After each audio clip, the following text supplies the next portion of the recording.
Any questions? When is the last day of our class? 16th is the last day of the semester. That's a Monday.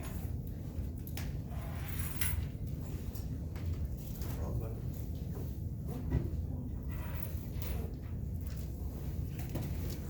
So our last meeting will be the 12th, and then 13th is the last lab, which actually will be the last test. Okay, so 13 months. Wow. Friday the 13th. Other questions?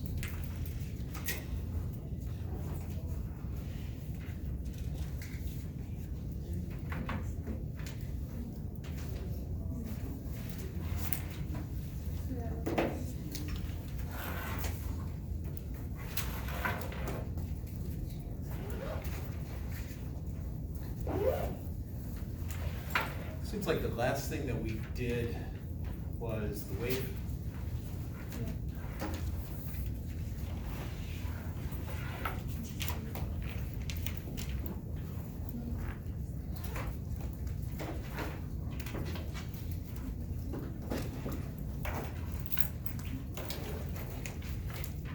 So let's talk about the two types of waves.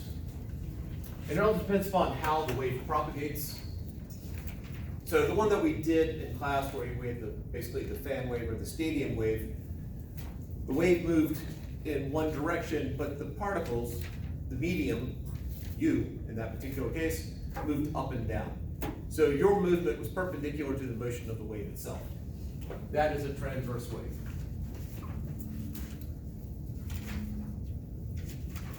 Medium moves perpendicular to wave. If you're doing battle ropes, those are transverse waves that you're producing. So example here, so we have the stadium wave.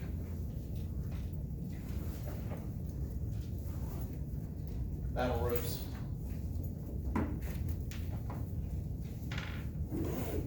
In geology, S waves. Talk about that. I will reveal pretty much the extent of my geology knowledge in a moment.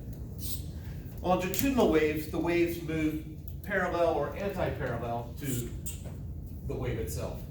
So the medium moves parallel to the wave.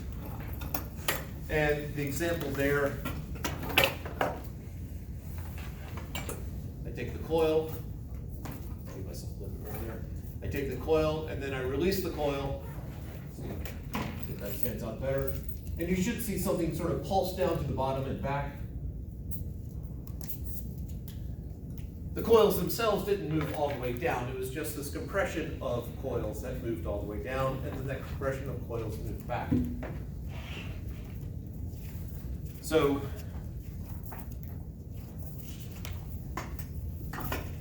slinky. I'm going to call it the slinky pulse. Sound waves are also longitudinal. In geology, P waves.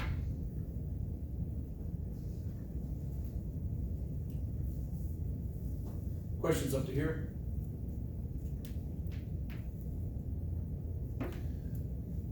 Yes, Katie. The little cherry said that's for perpendicular? Yes. What did you call it? Little chair. Oh, cherry. I heard cherry. I was trying to figure out how to cherry down out of that one. Yes, the little chair is perpendicular.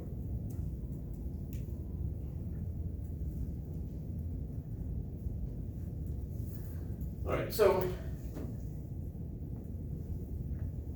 planet Earth.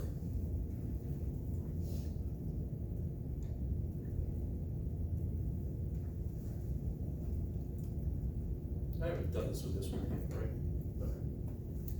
So this is a represent a seismograph, and they're more sophisticated than this, but when my wife was doing some graduate work, she was looking at seismic activity up in the Battle Creek region of North Carolina. And basically, she had a drum which was smoked. There was a black soot that was put all over it. And then you set it up and there's a needle tracing in it. And if there's an earthquake, the needle's gonna shake. But it basically was designed to rotate for 24 hours before you had to change it out. So that's what that's representing. So if there's an earthquake over here on the other side of the world,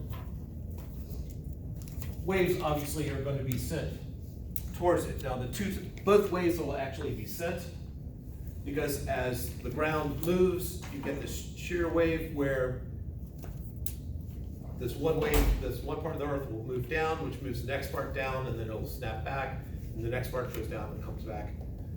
Similar to the stadium wave we did. Those are the S waves.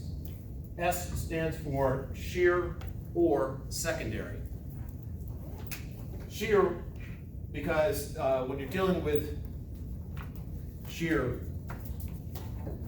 that would be, if I have a main axis like this, shear is a force, the shear force is one that acts perpendicular to the main axis. Secondary, because they get to the seismograph second. The P waves, the primary waves or pressure waves, it's very nice that it stands for two different things that both work. The P waves get there first, and the P waves basically, as the ground moves, this part pushes on this part, which pushes on this part, which pushes on this part, which pushes on this part, and so you get this pressure wave being sent through the earth. This and a whole bunch of math, and you can start to piece together sort of the makeup of the earth, because pressure waves will sort of go in all directions. And all it needs is for one particle to hit another particle, like sound.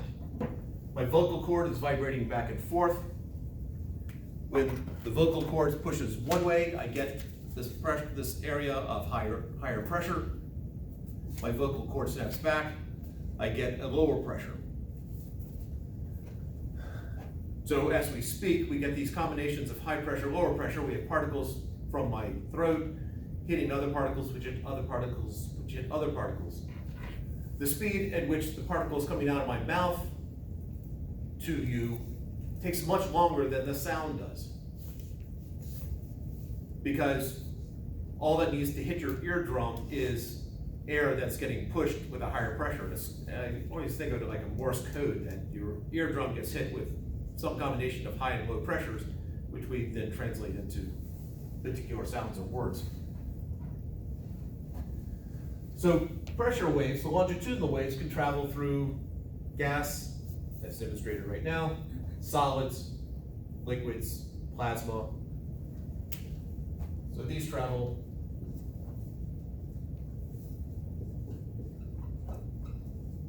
through solid, liquid, gas, plasma, and others. Transverse waves, on the other hand, require that as one particle moves, and we'll pull out the big coil for this one.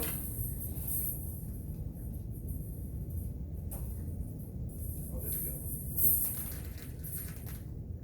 As one part moves perpendicular to the wave, so if I send a wave pulse down, as this moves, it is pulling on the next part, as opposed to pushing on it.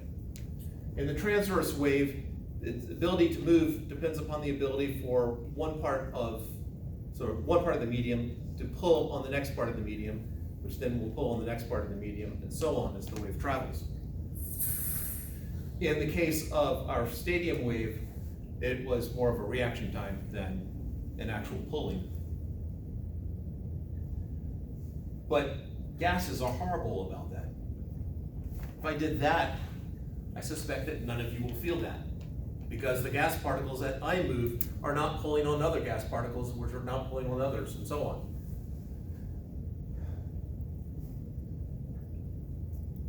So transverse waves barely travel through liquids, not very far if they are going to. So they primarily travel mostly through solids.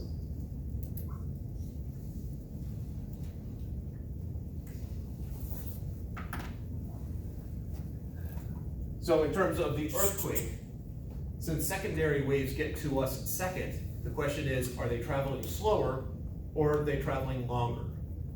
And it turns out, again, a bunch of math, the secondary waves have to travel this far because of the crust, whereas the P waves can travel straight through.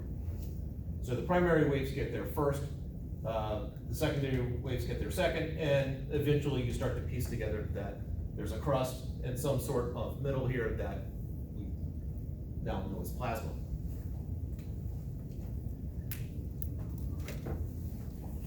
If indeed the Earth is hollow, then it still holds. It's not traveling through a gas instead of traveling through plasma. But odds are against that being the case.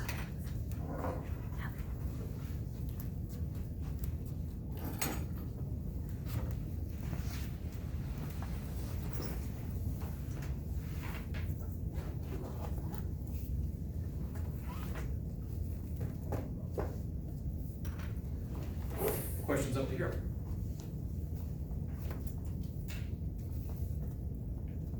All right, so what we're gonna do is we're gonna head out into the hallway for a brief moment. So first let's just do the two fixed ends. Look at the harmonics, see what kind of math we can pull out of it, because a day without mathematical physics is a day without sunshine, right?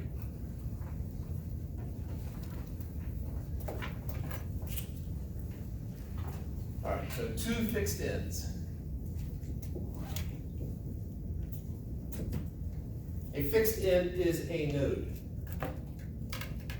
So if I have a node here and a node here, the simplest form is generally drawn like this. I'm not saying this thing's in two places at once. If it's going back fast enough, it looks like it's in two places at once, just because of the rate at which our eyes can process, or minds, whichever is the one. So this is the first harmonic.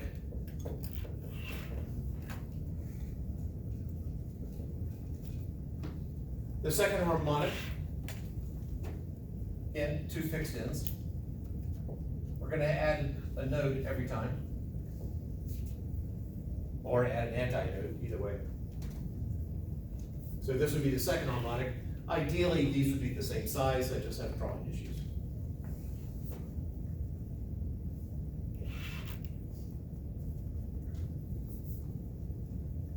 Imagine most of you can guess what the third harmonic is going to look like.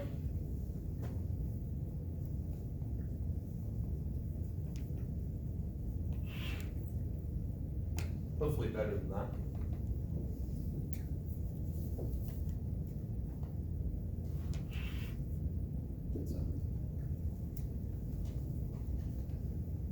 All this is well and good, but where's the math? Where's the equation? Where's the equal sign? Well, let's get to that. What does a full wave look like? If you've had trig, you should have some idea what a sine curve looks like. If you drew a sine curve, what would it look like? Isn't it where it meets the fixed end? Where what? Meets the fixed end? Or the original? Not necessarily.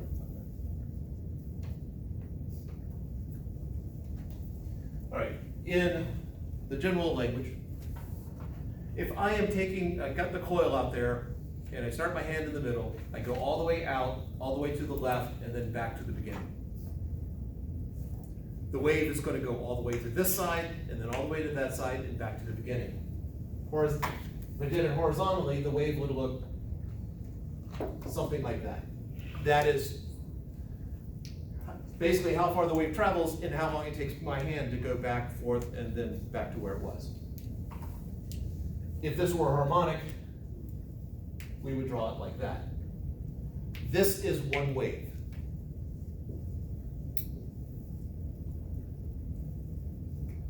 So it's got two antinodes, three nodes.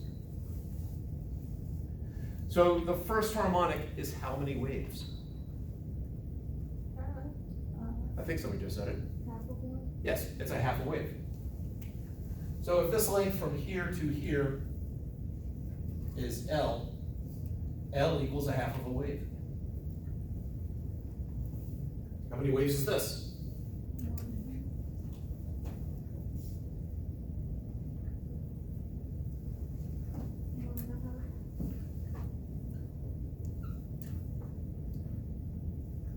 And every time you go to the next harmonic, you add a half a wave. And that's gonna be true also if I have one fixed, one free end, if I have two free ends, if I have, every time I go to the next harmonic, I add half a wave.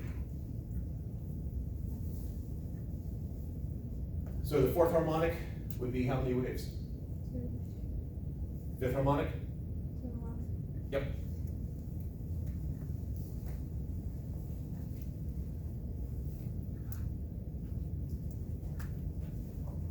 People are catching up there. Let's take this one. There is another claim here. Yeah.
It.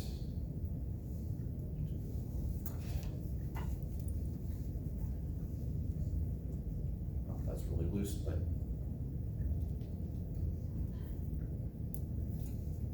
there we go. Oops, wrong way there. That's a hang. There we go.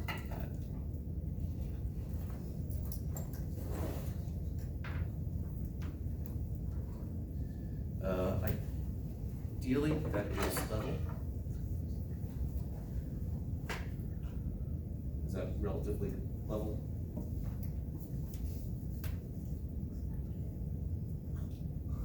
Maybe.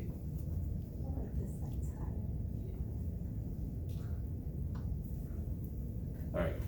If not sure, then probably good enough for what we're doing right now. If this were a lab, probably want to adjust that.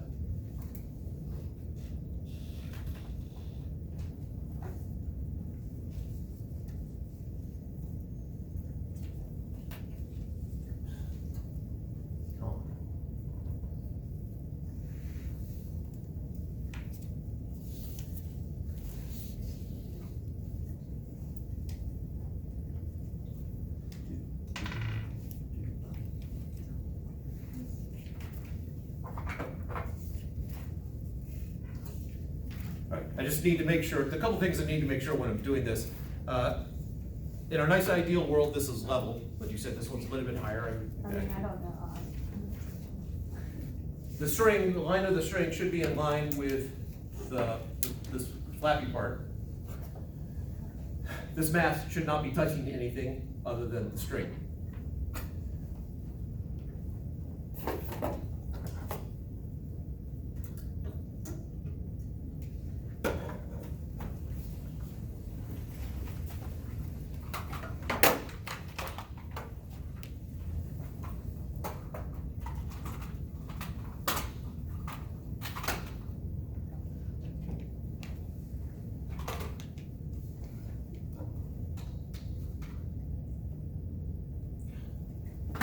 Something's not working. Oh, that came out. All right, so you notice now that the spring, or the string is vibrating. It is not at a harmonic. Oh, we actually look like we're pretty darn close. If I had just, let's see, a little bit less or a little bit more.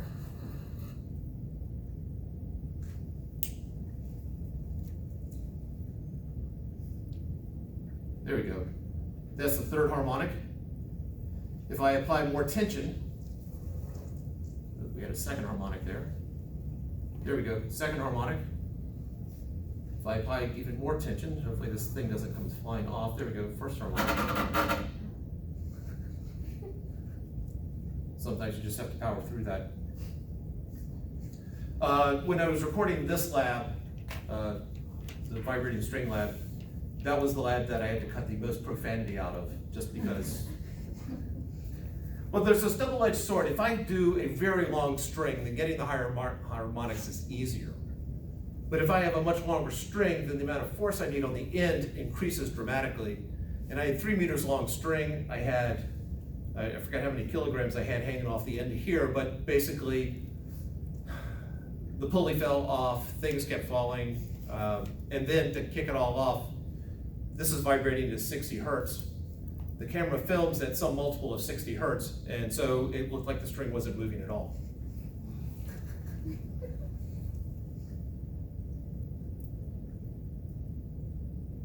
All right, so I can change the tension. There we go. I can change the tension and change the harmonic. I can also change the harmonics by changing the frequency. This currently is on the frequency coming out of the wall plug there, which is 60 hertz, but